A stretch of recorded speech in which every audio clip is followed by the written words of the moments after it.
Clean 2000. It's easy, clean, and fast. Brush your golf shoes over the brush a couple of times, and it will clean your spikes and leave the brush clean. I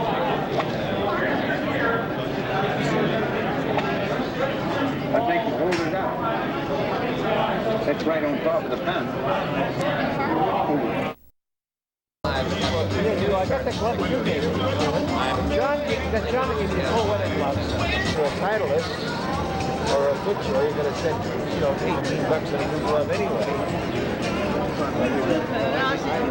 I buy a glove, I almost have the tail right on the glove. I guess it is definitely different. Washing hands steady or something.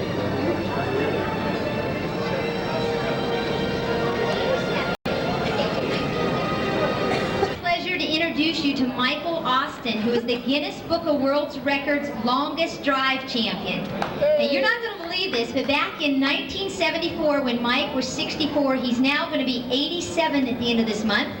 He hit a ball in Las Vegas in the United States Senior Open Tournament, 515 yards.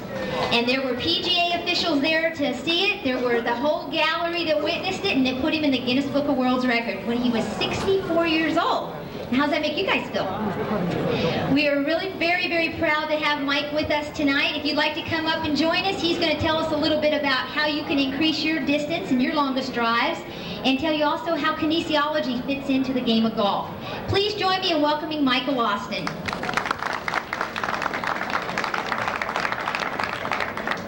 I'm going to bypass some of the essential things as the grip, the stance, and alignment, because I want to get you a wee bit farther. I'm going to show you by having the correct pivot, you can increase your distance at least 50 yards. By having the proper hand action, you've got control of the plane, you've got control of the size of the circle, you've got control of the club head. So when you have that, you've got control of the ball. You must have the proper hand action. I will show you that one by one, I'll tell you. Now the most important thing, you don't put a roof on the ground, you put a foundation on there. Now what I call a foundation, after you make your stance, by bending over from the bowling socket of your sockets, joints here, about 30 degrees. Your head will be balanced by a area moving backwards. Now you've actually suspended your head in space, like Job said 1,570 years before Christ. The earth was an orb suspended in space. If you don't suspend your head and let it balance, you're not going to have a good golf swing. You got to have balance, you got to have timing, and you got to have tempo. So when you make a swing, if you don't have the proper actions of the ankle, knees, hips, and shoulders, you don't make the wheel go around the circle. Many people stand here and they say, turn your hips horizontal. You look like a dinosaur trying to hit a ball with a spear. That is not turning the shoulders around the spine. There is no way for you to turn the shoulders around the spine and hold your angle of address without shortening the left side from the ankle all the way up. And when I make a swing, I'm standing in balance on two legs. I'm going to shift automatically by doing what I tell you to balance on the right leg. Most everybody turns the navel or the hip behind the navel and their weight goes on the left foot. And you couldn't hit a bull in the back end with a base swim if you do that. When you go into this position, you're going to come up and make a wobble play, keep your aim. But that isn't done. They're teaching that, but they're stupid, okay? You must have a plane, and it must be consistent, else you're not going to have any consistent shot. When you make a stance, your left arm represents one part of the compass. The other one is your left leg. When you open this clip up here, if you ever raise it, you're on another plane, you're not on right. You're lower, you're making a circle around here. Whatever you open your compass and lock that compass up there, your circle is automatically fulfilled every time you hit it. But if you increase this or decrease that, you can't hit it. You don't raise your arms turn up. If I turn this axle, this plug around the axle, my arm comes up. If I go back this way, it comes down. I never swing down. I swing around this axle. When I go on a backswing, I'm going to measure the distance from the ball to the left shoulder. Not with the hands. In radial flexion, you got two planes. You got the head plane up here and the shaft down here. You want one plane as much as you can. So you already deviate your left hand so you have one plane instead of coming here and finishing that way. You come in here this way, you'll be outside, you'll probably be in front of you.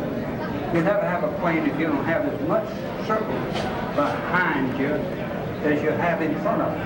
But the front is the lower, it's the perigee, this is the apogee, the low and high point. Now I'm not swinging up and down, that's up and down, that's up and down. This is round. If you want power, you got to combine a shift. It's a compound action. It's a shift. Now I have made a post on which I'm going to turn anteriorly my left side in toward the ball. I'm not going to stand here and turn the back side posteriorly.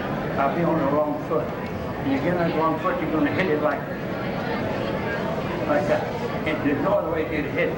Unless you stick it here, just like you go normal. Chip shot. When you want to get to the proper position, you got to get back to the club. I can't get it. And it's horizontal parallel. It isn't this way, it isn't that way. It's that way.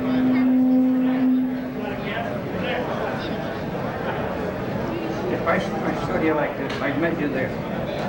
Now, the first thing I do is I make my ankle, knees, and hips conform to the position of my hand. I'm not standing here square knees, square hips, and square shoulders. I need a bicycle handlebars. What is that? I hit it like getting right here, it's going to back up. When you go back, your right elbow has to fold to account for the space between your right shoulder and your left. When you go straight right down here, the left elbow has to fold so you can hold on with two hands. I cannot reach that hand out there with this. That space isn't taken care of. There's damn many mistakes. Talk. These people are trying to take this look back this way and your body's turned this way. It's contrary to the basic laws of physics. You have to conform. You have to have a consistent circle with your shoulders. When you move like this, you try to swing down that line, you move your circle. You cannot have a consistent circle unless you control the centripetal and the centrifugal. Now, I'll explain that for you. I'll let my head represent the centripetal. That's a steady position. This is the kinetic. Now, if I move my head, I don't make a concentric circle. But if my head stays still, I will have a concentric circle. There's only one point in a golf swing that face is square to this tangent to this line here. I don't try to swing down that line. You try to swing that line, you destroy everything.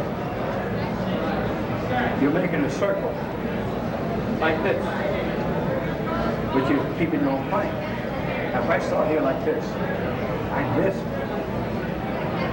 my right thigh by flexing my right knee, rubbing my right hip. My right hand is it below. I can't get down this way now. But if I stand this way, I need a bicycle handle to hit. So anybody tell you to stand square knee, square hip, and square shoulder, run from them. They got AIDS. AIDS. I guarantee you cannot hit a ball. You get down here, you're going to have an adulteration. You cannot. I'm in this position. That way. Look where my hip is. They tell you to turn the hip inside the left ankle. They tell you to turn this hip inside. We are here on the wrong foot. We are here on the wrong foot. You ever see a pitcher hit it off his left foot? He gets back on his right, he steps to his left. And he lets this come around. He don't hold this down, he go here like that. Look like Ray Floyd. Balance. All right. You got to keep your head in a steady position to create this concentric circle. So when you make a backswing, I'm standing here with my right leg flexed. So this shoulder is lower than that shoulder. This hip is lower than that hip, and this hand is lower than that hand. You get on. So I'm like, when I come through, I don't have to make any alteration. It's there. I've made my measure in the address.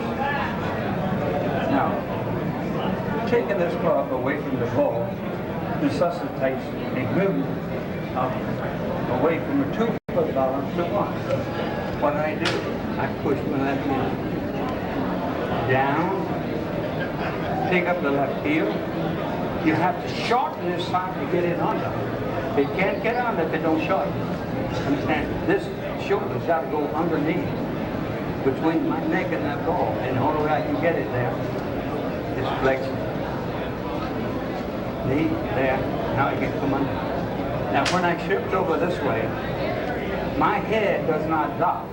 These guys kind of just leave like this. They're going to be hitting like this, like that. It's stupid because you have to control the height of your head. Now, I'm controlling the height of my head now. My head didn't drop, did it? My head didn't drop. Now, what did it do? What did it do? I guarantee you're going to be digging a trench about 4 inches deep before you hit the ball. I'm not trying to hit the earth. I'm trying to hit the nerve ball. Not the one I'm standing on. With an iron, where you have a lead, which very people, I know that 99% of the pros can't even tell me what the lead of a golf club is. Any of you guys know what the lead of a golf club is? That's good.